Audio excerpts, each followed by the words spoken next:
अस्सलाम वालेकुम फ्रेंड्स, मैं डॉक्टर मुमताज़ अता आपको वेलकम करती हूँ अपने यूट्यूब चैनल डॉक्टर मुमताज़ अता होमियो ब्लॉग में। आज मैं जिस टॉपिक पे बात करने जा रही हूँ वो बहुत ज़्यादा कॉमन टॉपिक इस लिहाज से है कि तकरीबन हमारी पॉपुलेशन के 80% लोग इस बीमारी में मुब्तला हैं और ये रिलेट करती है हमारे स्टमक से।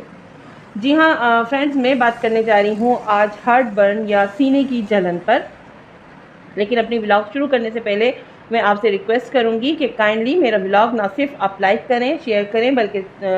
अपने फैमिली और फ्रेंड्स में ज़रूर शेयर कीजिएगा, ताकि इसमें जो व्लॉग में मैं आपको रेमेडीज़ बताती हूँ, अगर वो किसी भी लिहाज से उनके किसी भी काम आ सकें तो मुझे बहुत खुशी होगी। तो हम अपना टॉपिक स्टार्ट करते हैं। कलेजे का जलना, सीने का जलना, हार्ट बर्न या फिर मैदे की सोजिश भी कह सकते हैं इसे हम। ये जो है ये एक कॉमन मर्ज़ इस लिहाज से है कि हर दूसरा शख्स इस बीमारी में मुब्तला नज़र आ रहा है।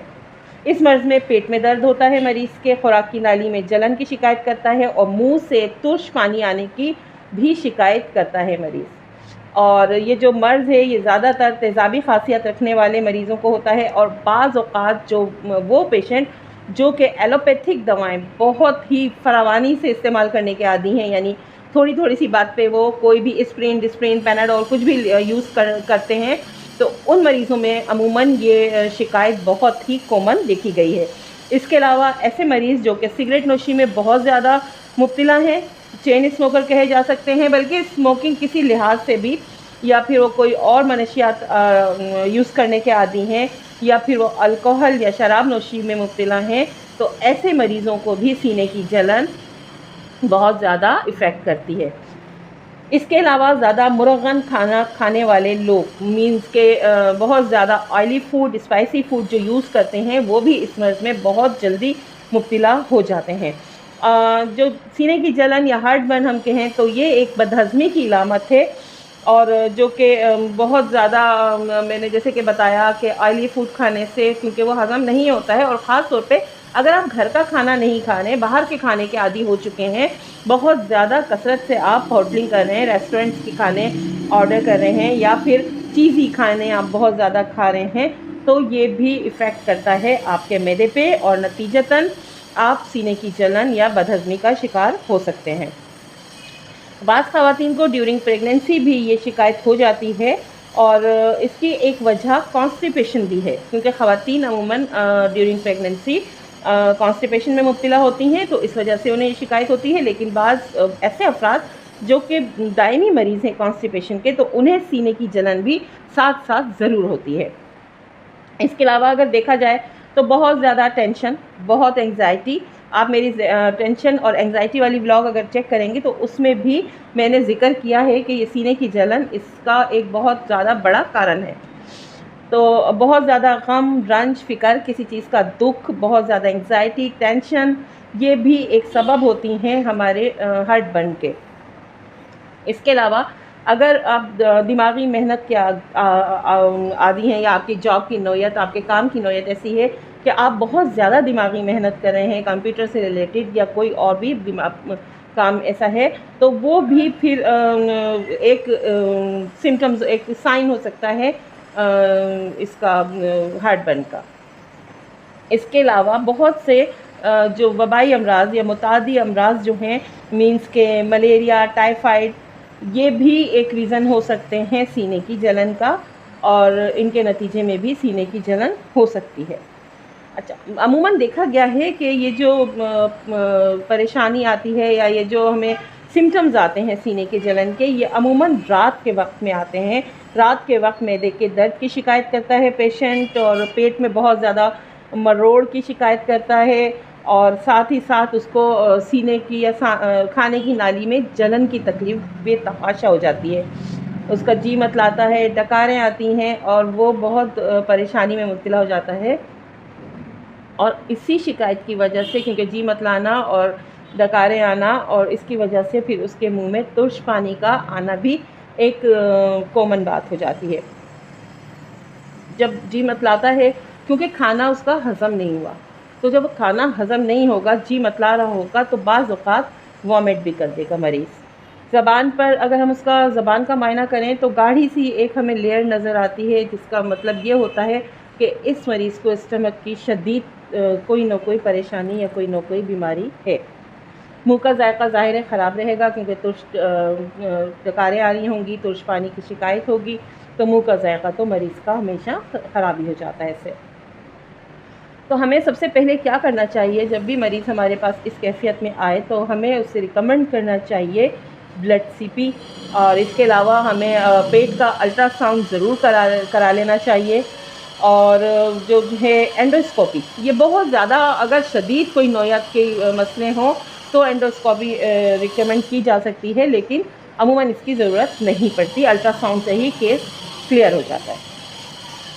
चूँकि आमतौर पर मैदे में जलन जो होती है वो तेज़ाबियत की बिना पे होती है, और तेज़ाबियत की वजह से मैदे में महज सोजिश ही नहीं होती, बाज़ औक़ात ज़ख़म भी हो जाया करते हैं। उस पर इंशाल्लाह मैं नेक्स्ट व्लॉग ज़रूर करूँगी कि मैदे के ज़ख़म, या दूसरे लफ्ज़ों में अल्सर हम उसे कह सकते हैं, उसके लिए फिर हमें एंडोस्कोपी की ज़रूरत पड़ती है। लेकिन अगर नॉर्मल कोई बदहज़मी या सीने की जलन की शिकायत है और अभी स्टार्ट का ही मसला है, तो उसमें अमूमन हम जो साइन एंड सिम्टम्स पे और ब्लड सीपी के ज़रिए ही कंफर्म कर सकते हैं कि मरीज़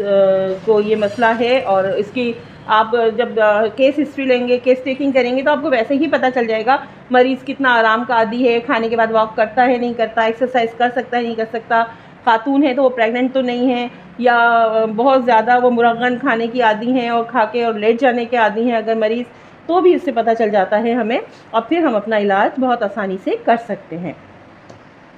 दोस्तों, अब हम आ जाते हैं मैदे की जलन या सीने की जलन के होम्योपैथिक इलाज की तरफ। जैसा कि आप सबको मालूम है कि मैं पहले आपको अलामात बताऊंगी और उसके बाद उसी से रिलेट करती हुई आपको रेमेडी बताऊंगी, ताकि बहुत आसानी से आप मरीज़ को आइडेंटिफाई भी कर सकें और उसके साथ सेम सिम्टम्स पे जो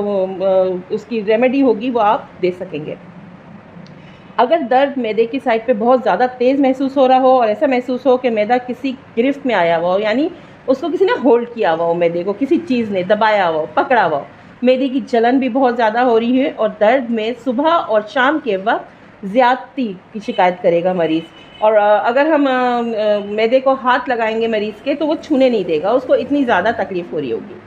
best remedy for this situation is nux vomica 30। 10 कतरे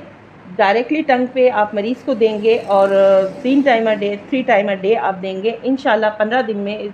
बहुत ज़्यादा अफाका आप फील करेंगे, और फिर एज़ पर सिम्टम्स आप इलाज जारी रखिएगा। इसके साथ अगर मैदे के दर्द के साथ साथ आपको फ़ील हो रहा हो कि पूरे जिस्म में दर्द की शिकायत कर रहा है, बैक साइड पे भी दर्द जा रहा है और बहुत ज़्यादा उसे दर्द का एहसास हो रहा है और शदीद दर्द का बता रहा है मरीज़, और मैदे की जलन का भी एहसास है उसे बहुत ज़्यादा, और कुछ खाया नहीं जा रहा उससे, और अगर वो कुछ खा रहा है तो इवन कि अगर वो पानी भी पी रहा है तो पेट में मरोड़ से उठ रहे हैं और बहुत ज़्यादा पेन हो रही है पेट में। इस सूरत में जो बेस्ट रेमेडी है हमारे पास वो है chamomilla 30। Chamomilla 30 3 time a day हम देंगे और डायरेक्टली टंग पे 5 कतरे मरीज़ को देंगे, और इंशाल्लाह इस किस्म के दर्द में बहुत जल्दी अफाका देखने में आया है। दोस्तों, अगर सीने की जलन की शिकायत है मरीज़ को और तेज़ाबियत भी बहुत ज़्यादा फ़ील हो रही है, तो यहाँ एक बायोकेमिक दवा है हमारे पास नेट्रम फास्ट 30 में। नेट्रम फास्ट 30 बेस्ट है इस सूरत में कि बहुत ज़्यादा तेज़ाबियत का शिकार हो मरीज़, कि उससे मुंह से भी तेज़ाबी पानी आ रहा हो, सीने की जलन भी हो बहुत ज़्यादा, और जो डकारें आ रही हों उसमें भी तेज़ाबियत मतलब अंदर से जो भी उपकाई की शक्ल में मटेरियल आ रहा होगा वो बहुत ज़्यादा तेज़ाबी होगा। तो natrum fast 30 3 time a day 8 कतरे डायरेक्टली टंग पे देने से ये मसला इंशाल्लाह बेहतर हो जाएगा।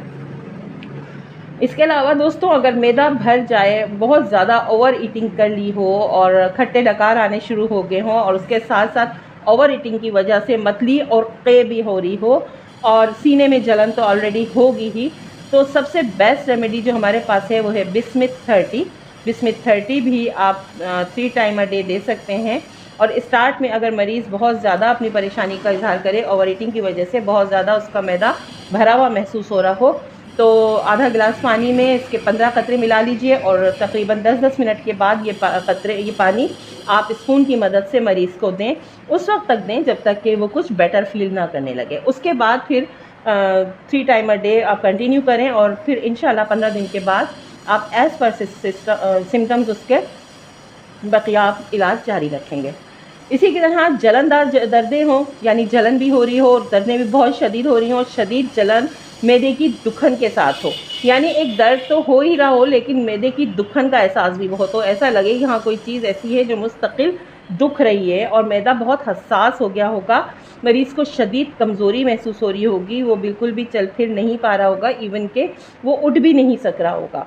ऐसी सूरत में जो सबसे अच्छी दवा हम रिकमेंड करते हैं वो है आर्सेनिक एल्बम। आर्सेनिक एल्बम भी 30 में बेस्ट काम करती है, 3 टाइम अ डे, और तकरीबन आप इसे 1 महीने तक यूज़ कराएंगे, क्योंकि बाज़ औक़ात ये जो जलनदार दर्दें होती हैं और बहुत ज़्यादा जलन का एहसास होता है, ये निशानदही करता है कि कहीं ये हार्ट बर्निंग से अल्सर की तरफ तो नहीं जा रहा पेशेंट, लिहाजा हमें इस ज़मीन में बहुत ज़्यादा एहतियात की ज़रूरत होती है। इसी तरह अगर हम बाज़ औक़ात ज़बान का मुआयना करते हैं मरीज़ के, तो हमें ज़बान पर दूध के जैसी एक लेयर नज़र आती है, ऐसा लगता है जैसे मलाई की कोई तह जमा दी हो, मोटी सी तह होगी ज़बान पे मगर वाइट कलर में। तो या फिर हम अगर उसे किसी चीज़ से हम हटाएंगे तो वो ऐसे उतरेगी जैसे मैल उतरता है। ये अमूमन इलामत होती है बसियारखोरी की, मीन्स के मरीज़ बहुत ज़्यादा बेवक्त और बहुत ज़्यादा खाने का आदी है। इसके अलावा वो मुरग़्ग़न और तेज़ मिर्च मसाले खाने का यूज़ करने का भी आदी है, जिसकी वजह से उसके मैदे पे बेतहाशा बोझ पड़ गया है। और ऐसे मरीज़ अमूमन ज़्यादा चलते फिरते भी नहीं हैं, लिहाजा वो जो खुराक खाई हुई होती है वो अपनी जगह पे ही रहती है और वो मैदे को बहुत ज़्यादा मुतासिर करती है। और अमूमन ऐसे मरीज़ों को जो डकार आते हैं वो तुर्श या खट्टे नहीं होते, बल्कि वो जो उन्होंने खाया हुआ होता है उसी के जायके के डकार होते हैं, और या बाज़ औक़ात उसमें बहुत ज़्यादा चिकनाई की मिक़दार भी पाई जाती है। तो बहुत वाज़ेह सिम्टम है ये एक दवा का, जिसे हम एनिमोनियम क्रूडम कहते हैं। ये भी हमें यूज़ करवानी है मरीज़ को, लेकिन 200 की पोटेंसी में, और हमें सिर्फ डे में 1 टाइम देनी है। इसके 10 कतरे आप डायरेक्टली ज़बान पे मरीज़ के डालेंगे, लेकिन सिर्फ दिन में 1 दफ़ा। इसके अलावा अगर उसे दर्द की शिकायत है तो जो ऊपर मैंने आपको दवाएं बताई हैं उनमें से जो एज़ पर सिम्टम होगी दवा, वो आप उसके साथ कंटिन्यू कर सकते हैं। अच्छा, इसी तरह मरीज़ में अगर वो लिक्विड ज़्यादा लेने का आदी नहीं है, मीन्स के वो बहुत ही कम पानी यूज़ करता है, जूसेस यूज़ नहीं करता, और ज़ाहिर है वो खाना तो अपने हिसाब से खा रहा है बट उसको लिक्विड नहीं दे रहा, वो बहुत कम मिक़दार में पानी पी रहा है, तो फिर जो बीमारी आएगी या वो जो सीने की जिस